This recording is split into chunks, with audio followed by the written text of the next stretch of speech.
I'm going to today cover one of the sessions on which we are going to be discuss about more related with the GenAI along with the cloud, and along with some portion I'm going to be touch about what's going to be new trends in this corporate world. So this talk is more focusing on how we can building the intelligent self-service solutions. It means how can we build the app using with the cloud and the GenAI. Along with it can be also going to be cover how company within or internally can optimize internally. They can develop the internal developer platform known as the IDP and the self-service for other customer we are dealing with. So this is an agenda I'm going to be cover. I'm going to be discuss a little bit about what's the meaning of the app modernizations, what's the meaning of the legacy app, how we can use, why many companies are transforming from the legacy app to modernize their solutions to the new trend. Then what are the different the best practices, what are the things we are going to be discuss, what is going to future driven trend for many companies adopting nowadays. So this is, I'm going to be touch a little bit about me. I'm Saurabh. I'm already introduced earlier, before lunch. So I'm working one of the company known as the Global Payment, on which I am leading and heading the team of the cloud engineers, DevOps, and the platform engineers. So we are mostly dealing with the infrastructure side more. Then if I'm talking about Google specific, I'm engaged with the more than 2.5 years now. Earlier I'm part of the champion innovator that is specific only for the Google Cloud, but last year they have inducted in the GD program in the Google Cloud itself. Besides, I'm also engaged with so many open source community as along with the Kubernetes. So everybody heard about the term container Kubernetes? Anybody know? Yes. Only few hands I can see, only one or two. Okay, there are so many. I will ask few questions then. Okay, so this is my LinkedIn profile. I'm going to be pause 2 to 3 seconds. If you want to connect, you can connect over there as well. So if you're talking about, if you go any conferences, any talk with any client meeting, with any we are discussing internally, everybody is talking about the modernization. It looks like we are dealing so many things. Everybody is talking about the agentic AI. Everybody know the agentic AI. Everybody talking about DevSecOps. So every company is now more focusing on the security side more. They have adopted. There are so many open source tools. Those contain so many vulnerabilities, so many security threats. So they are more focusing on the security side again. Then zero trust. Zero trust is one of the pillar for the security on which whatever you are working at externally, you are the internal employee, you are the any customers. Everybody is going through from end-to-end verifications.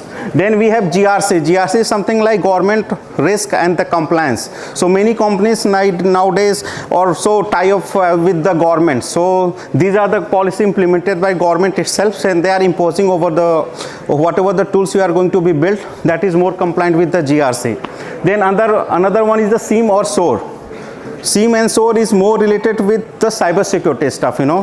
I think you guys not hear this term, but these two terms is more related with the cyber security. Then of course hybrid and the multi-cloud. Hybrid cloud is like if you wanted to build the solution on-prem along with the cloud, that is known as the hybrid. If you are using the multiple cloud like the solutions from the AWS, Azure and the cloud, and you are combining all these cloud providers, that is the multi-cloud. Then we have the data privacy, of course, and the app modernization. App modernization is like how we can many companies modernize or migrating from your legacy apps to the new trend of the clouds and the cloud ready environment. Where is the clicker?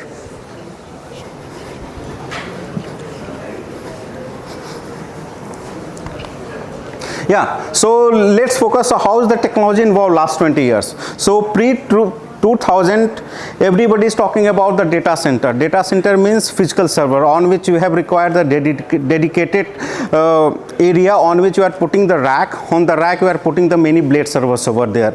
And if you wanted to connect those servers, either you have to be on-prem within office premises, or you can connect through the VPN.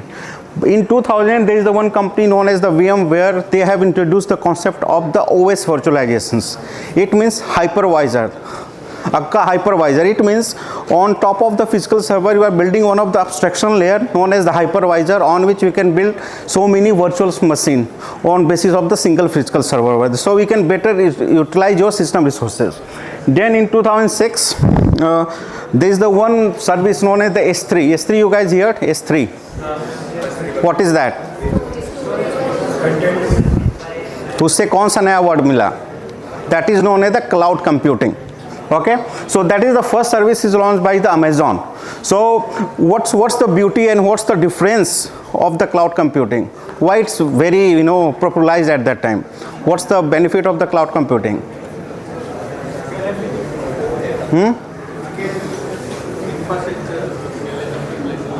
और ठीक है, तो सब हम लोग पहले भी करते थे. You can also doing with the physical servers and the virtual machines. What's the major difference? नहीं, उसमें क्या होता है कि whatever the service you are going to be use that is over the internet. So you just guys required only the internet connectivity, nothing less. You can manage your infrastructure whenever you want, anywhere. You just need the internet connectivity. So this is the major change happened at that time. And then 2008 is more, there is the one I believe the concept is the Vector conference. They have introduced the concept of the DevOps. DevOps is, why DevOps? You guys hear the DevOps terminology a lot. What's the meaning? What's this about the DevOps? Anyone? Is this tool or what is that? DevOps is the tool or something else? DevOps is a process to means an application which is from scratch based. DevOps is a process to establish it internally that everyone can access. अच्छा, और कुछ? Other thought? Other thought? So why actually DevOps required? For automations. Automation can do by any team as well. Why DevOps only? That is one of the job of DevOps doing, CI/CD. Let me explain. Like we are, how many developer inside this room? ठीक है, आपने एक application build किया. Those application you hand over. Once you have hand over, at that time it was working perfectly fine. Suppose after 2 to 3 months, some issues happen, some bugs happen, and suddenly your application not working as expected. So who is the job to fix that? No DevOps.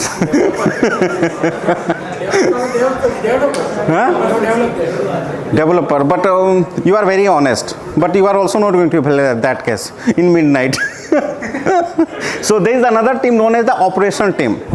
They are managing 24/7. They are more focusing on the interruption of the services. They are fixing the interruptions of the services. But operational teams are not very proficient in the programming. Like I'm from the ops background. I don't know Java and all this stuff. I'm not very very good in code. So who is going to be help? Like they cannot reach out midnight, or like they have by any chance they reach out to you. You are said whenever I deliver, you are working perfectly. This is your job. You have to fix. This is the new bugs. At that time, it isn't reported at that time. तो उस case में क्या होगा? So this is also going to be if you are talking about the organizational level, this is going to be not fulfilling their operational organizational level excellence. So that in that fixing those issues, bridging the gap, they have introduced the concept of the DevOps. The guys who is more technically on developer side, but he is also capable to managing the operational side. Getting? What's the role of the DevOps? So they are bridging the gap between your developer. So DevOps is the guys who are more focusing on the collaboration side with the developer, with the operational team, with the different team within organization. Good. Now everybody heard about the terms of the Kubernetes. Kubernetes is nothing like Kubernetes. So before that, 2012, everybody know the company named Docker. Why it is famous?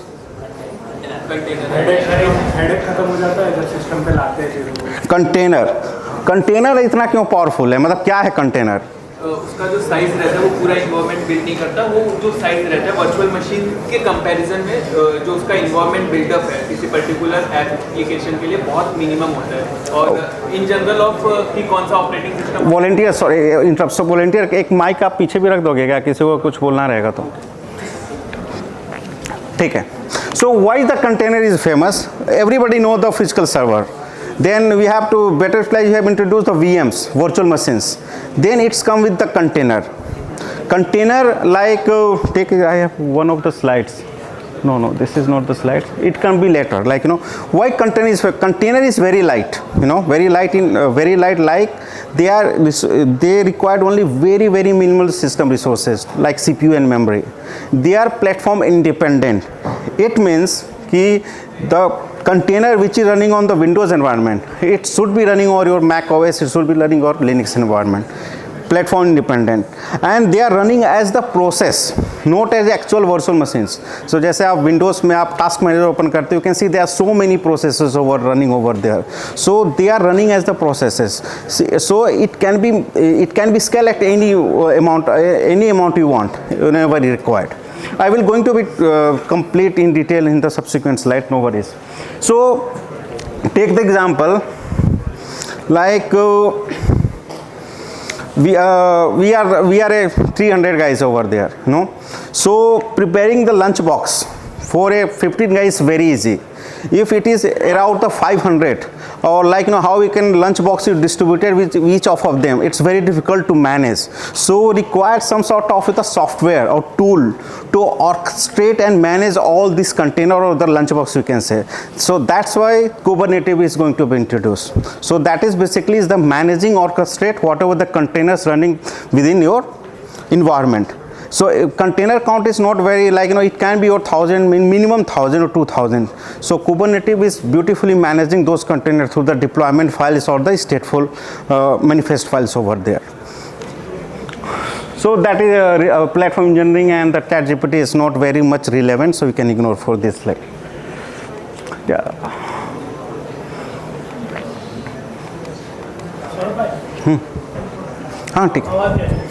Perfect.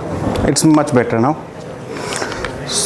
So let's focus on the legacy apps. Like, what is legacy app? Anybody know what is the monolithic application? Monolithic. What is monolithic? Don't know? Okay. So suppose we are placing one of the order on the Amazon.com. So what are the different, basically the task we are doing? First of all, we are searching the product with the search catalog. This is the one task. You are adding that product in the cart. This is the second task. Then finally, you are making the payment for placing the order. That is the third task. And the fourth task is something is like you are getting the email confirmation as well. Once order is placed, you can getting. So they are the 4 different applications you are managing all together within one of the single platform. So monolithic is something like you are, whatever the code base you are writing, that is sharing the single code base. So suppose all 4 modules we are preparing for this Amazon use cases, you are making only the single file over there, all the codes within the single files. So it's very difficult to scale, it's very difficult to manage. So suppose you are going to be any deviations or any delta changes within the code, any of the modules or any of the applications, sub part of applications. So we have to deploy the complete application from the scratch. So it will be also taking so much time.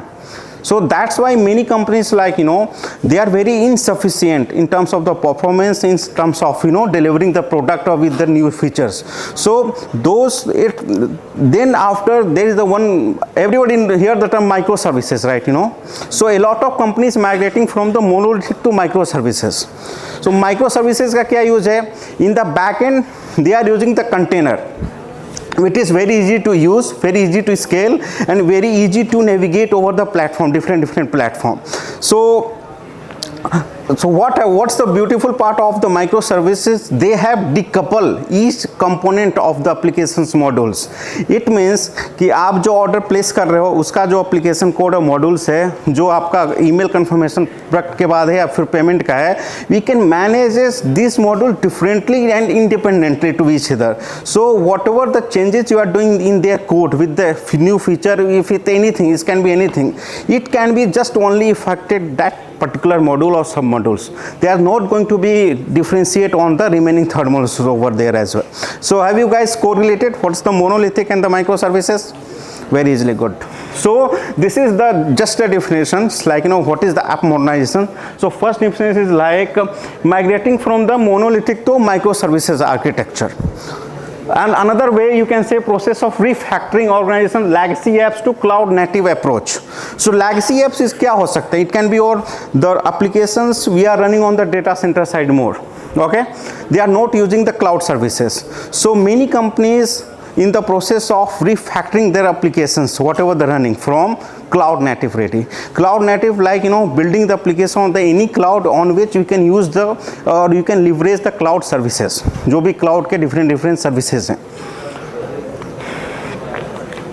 So this is also this is already covered, like if you see the legacy app has very monolithic applications, like they are sharing the single code base, and it's not very scale to run the pipeline. We have to build from the scratch. And another way is like the third one is already covered, they are migrating over the microservices. So just tweak on these slides. This is nothing special, this is only the difference. And what is the monolithic, what are the type of deployment they are doing, what type of the development they are doing. This is just only the difference between these two. That is already I covered.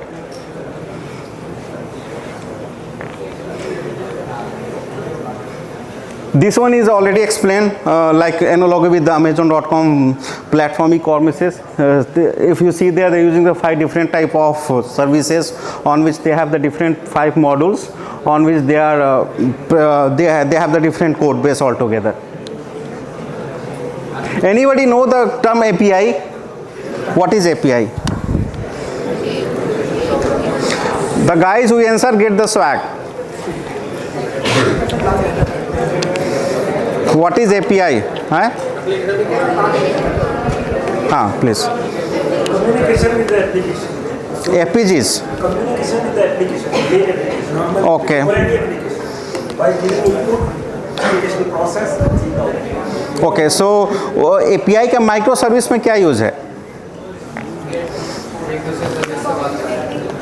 ठीक है. So micro service contains, it's a service, right? May contain multiple APIs. ठीक है. It's a group of logical APIs can become a micro service. Phone पे का Some- example ले सकते हैं. हाँ? फोन पे का एग्जांपल ले सकते हैं. उन लोगों ने जैसा अपना माइक्रो सर्विसेज पे शिफ्ट किया था, हर पेमेंट के लिए उन लोगों ने मतलब हर फंक्शन के लिए छोटे छोटे माइक्रो सर्विसेज बना दिए थे, ताकि एपीआई के इंटरेक्शन से जो हम लोगों का प्रोसेसिंग स्पीड है वो फास्ट हो जाए, कुबरनेटिस स्पॉट यूज करके. आप तो बहुत एडवांस चले गए, मैं तो नॉर्मल पूछा था. See, API is something like application programming interface. So suppose any program or application you are building, they require to interact with the any other applications, like so they are communicating with the API. Sir is totally correct. They are dealing with the different services. What type of services you are going to be used? There are the 5 type of the services on the Kubernetes. They are interacting with the different type of the services you have defined over there. So like this is the voting app, जिसमें क्या करना है आपको, मान लो A और B को select करना है, vote करना है. And this is the complete program, like they are voting, they are using the Python for the voting, they are storing in the Redis. Redis is something like memory cache. You know about the memory cache, Redis. Then we are DB, DB is like the PostgreDB over there. So this is using you are storing the result over there. Then finally those results is going to be displayed through the React.js.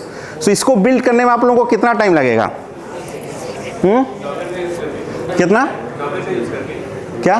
Docker पे use करके build करना है. कितना लगेगा? Seconds लगेंगे, मतलब 1 minute max to max. वो image हम लोग डॉकर ऐप से लेंगे डायरेक्टली. इसको लाइव बिल्ड करना है? लाइव बिल्ड करना है इसको? लाइव बिल्ड मतलब यहाँ पे बिल्ड करना है 2 मिनट में? बस. मिल जानी चाहिए. डॉकर ऐप पे इमेज मिलनी चाहिए. तो इसको मोनोलिथिक में करोगे या माइक्रो सर्विस में करोगे? इसको मोनोलिथिक में हो सकता है, लेकिन माइक्रो सर्विस में अच्छा होगा. लेकिन ये बहुत मतलब सिंपल आर्किटेक्चर है. तभी तो स्टूडेंट्स के लिए सिंपल ही चाहिए ना, कॉम्प्लिकेटेड क्यों चाहिए? मोनोलिथिक यूज होता है. अभी मोस्टली जो भी अच्छे लोग होते हैं वो माइक्रो सर्विसेज ही प्रेफर करते हैं. Correct. So if you are adopt for the microservices manifest file, it can be deployed within 2 to 3 minutes by max. Earlier, any developer, any programmer, it at least take 4 to 5 hours. Like why the difference? So suppose in my laptop, all these libraries files require some space over there in my laptop. So might be my laptop having the resource crunch, so cannot survive. Suppose it is running on my Windows lab, it cannot guarantee to work on your Linux box as well. or maybe Mac OS.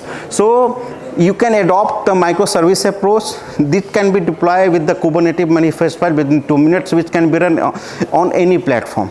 So this is the beauty of your microservices and the Kubernetes.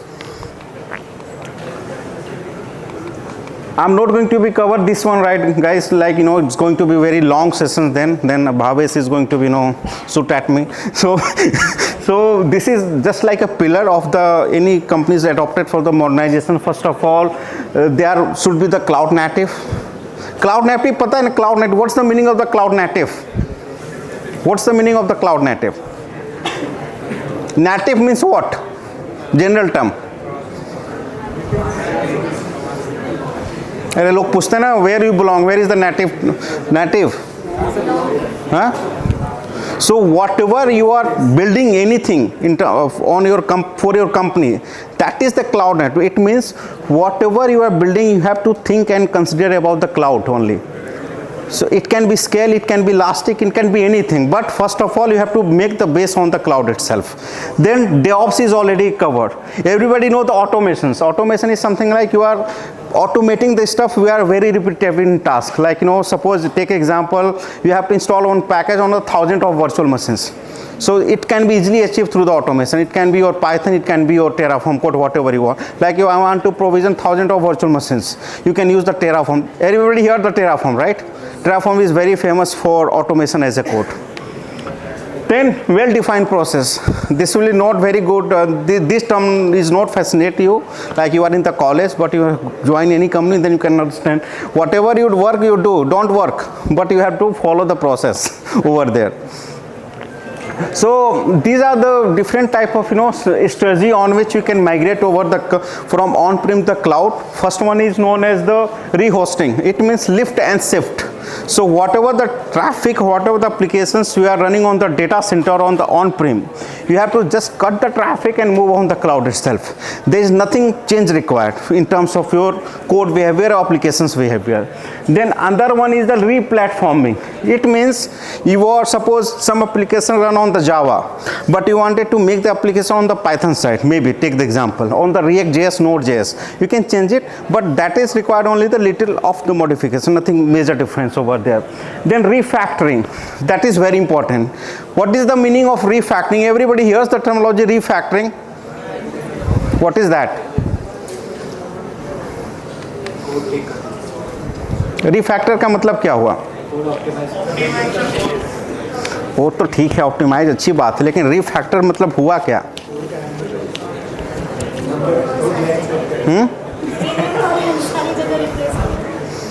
ठीक है, मान लो मुझे यहाँ से बाहर निकलना है, exit लेना है, मुझे मेरा मेन टारगेट क्या है? बाहर निकलना है। मैं इधर से भी जा सकता हूँ, इधर से भी जा सकता हूँ, right? So and functionalities will be the remain same. You are just changing the pattern, you are just changing the code inside that. Behavior will be remain same only, okay? Then another one is the rebuilding. Like, you know, if some application is not very good and legacy, you have to rebuild to make it the cloud native or cloud ready. So we can building is from the scratch and make it on the go for the rebuilding side. Then re-architecting, like, you know, some applications running on normal virtual machines, you wanted to make it on the container side or maybe the server base. It can be the cloud run, can be the cloud functions, and whenever you want, you can go for the re-architecting over there. Then finally retiring, like some application is no longer going to be used, you can retire those applications over there. ये interview में question पूछा जाता है बहुत लोगों से, हमारे से भी पूछा जाता है. So this slide is very important. So this is the disclaimer, this is only for guys working now, not for students. So these are the different phases. Like, you know, first of all you have to access the environment, access your applications type, access your, you know, the feasibility which can be easily migrate over the cloud. So first of all you have to access and the planning those. Then after you have to adopt whatever the six strategy I have shown before, you have to adopt one of the strategy, then you can modernize those apps. Then finally once it is modernized, you have to take the feel of the behavior, how the applications behaving. If any troubleshooting required, if any failure is reported, you can fix that, that is comes under operations and the maintenance. So let's talk about some of the GC offer services. So if you are talking about the compute side, so mostly we are known as the compute engine is something like normal VMs we are creating. Then we have the app engine. App engine, like this is the ready-made platform services, like you require the Oracle platform over there, so you can opt for the app engine. Or with the cloud functions, have you heard the cloud function in the Cloud Run? What is Cloud Run? Like you have also guys did some of the queues over there as what is Cloud Run?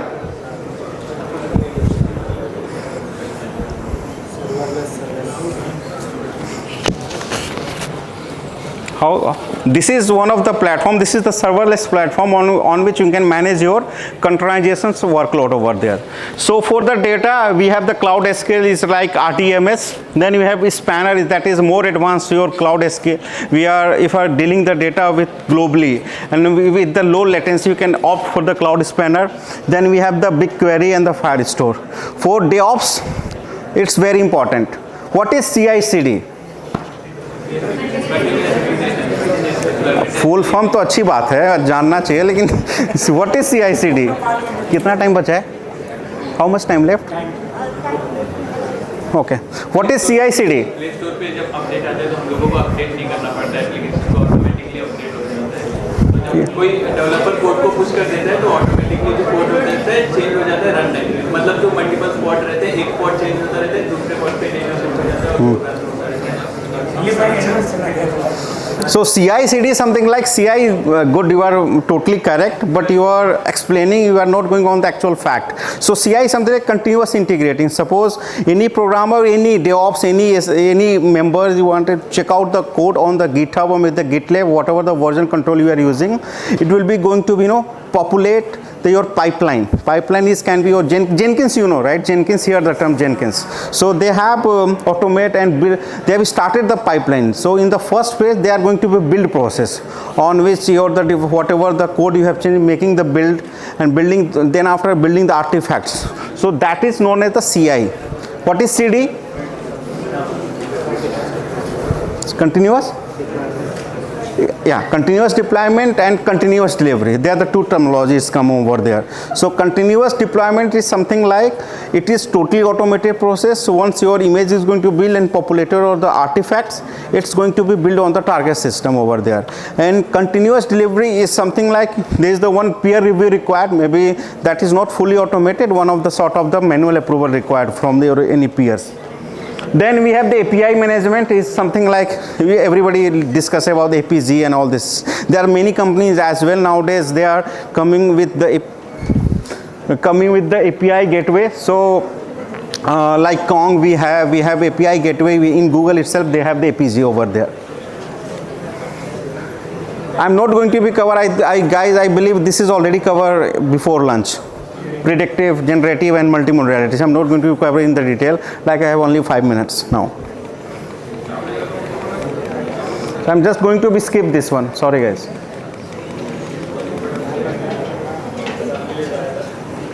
Yeah, so this is important. Everybody know the terminology Vertex AI. What is that? So in next session, Bhavesh is going to cover. He's going to be mostly cover the Vertex AI. He's an expert in AI ML.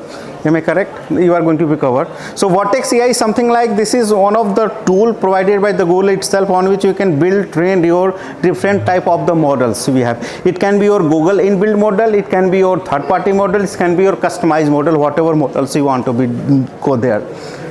Then this is important slide. Suppose if you are talking about the Google specific GenAI stack. So first of all, Google having itself, there is known as the hypercomputer, that is the TPU. Like NVIDIA having the GPU for managing your AI workload, they have their own TPU over there.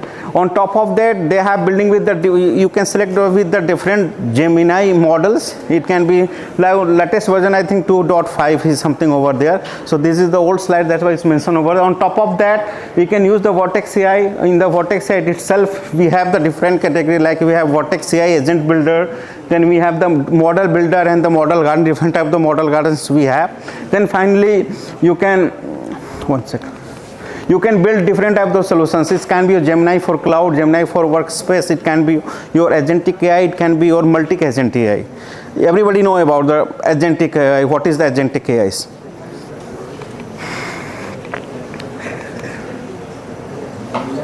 So this is the last slide, guys. I have a few more slides, but this is the last slide. It's very important. So if we're talking about the code refactoring, something I already covered. This is the changing the inside the code to making the operational efficient without changing the behavior. So if you're talking about, there are the different type of challenges you are facing till now. If you are using the legacy app, it can be your legacy code, like you have to very difficult to maintenance, very difficult to scale, very difficult to introduce the new features over there. Performance bottleneck, it is another problem we have. Then we have to, if suppose any issues happen within a code, it's very difficult to figure out where is the bug, how we can fixing the bug. It can be code inconsistent, it can be the different issues as well. Maybe it can be related with the code smells over there. So these are the different solutions we have. If we're talking about the Vertex AI, they have their own models known as the Cody. Cody is the model only from the Vertex. From the Vertex AI, then we have the Gemini Code Assist. Now they have making the public general available. You can use that one as well. Then you can also train you with your custom models. You can build up your own models. You can integrate with those models. Then another solutions we have is the Generative AI Studio, on which those are no code or very low code tools we have to explain with the Google LLM include also different types of the models as well. Then finally Gemini for code, and these are the you can just go through these slides. So if you are talking about the Vertex AI refactoring, so if you go there on the Vertex AI website, there is the one option is the prompt gathering. So it means they have already provided some sort of the ready-made solutions we can use over there. Suppose you wanted to changing the code, so it's like you are changing the code from the Java to Python. So they have the very inbuilt solutions over there as well. So you can directly changing the code, which is very more aligned with the Python. And although they are also shifting from the legacy database to cloud native. Cloud optimization is the very big thing. Everybody is now focusing on the FinOps side, like they are more focusing of the saving the cost, like whatever the services are going to be used. This is also going to be help a lot. And this is the case studies by one of the the survey company. They are saying if I adopted for your Vertex AI, mostly on the refactoring, you can save the latency by 30% altogether. So this is going to be the new thing, like if you are building the any code, there is the auto remediate feature is going to be introduced within the pipeline itself. Then you can integrate with the so many features with the agentic AI, with your whatever the ID you are going. ID right, like the Visual Studio. So they have the Cloud Shell editor inbuilt in the Google Cloud itself. Then you can also they are transitioning from your code generation to full lifecycle software agent. They are building the agents all together, so they can they can act the work on your behalf to building the complete SDLC life cycles. Yeah, these are the few references. You just go there. They are the last three is more related with your official documentations, like from the cloud. This slide, this last landscape.cncf.io is very important. I don't believe the internet is there. You can go there. That is more focus on the Kubernetes sites. We have around 400 to 500 tools which is only working with the Kubernetes ecosystem. Yeah, that's it, guys. Thanks a lot, and thanks for bearing with me, and have a good day.